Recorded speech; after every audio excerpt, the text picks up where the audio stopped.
Ati go'shti mahsulot bilan hayit dasturxoningiz uchun shedevr yaratamiz.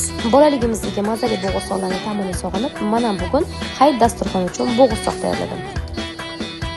Quyultirilgan sutimizni ustiga tuxumni chaqib, yaxshilab aralashtirishdan ishimni boshladim.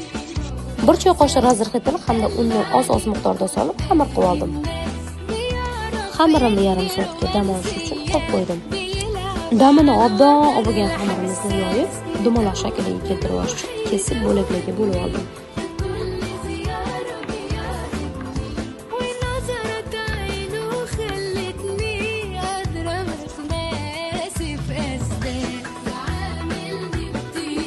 Bo'g'irsoqlarimizni o'rtacha olovda qizartirib pishirib olamiz.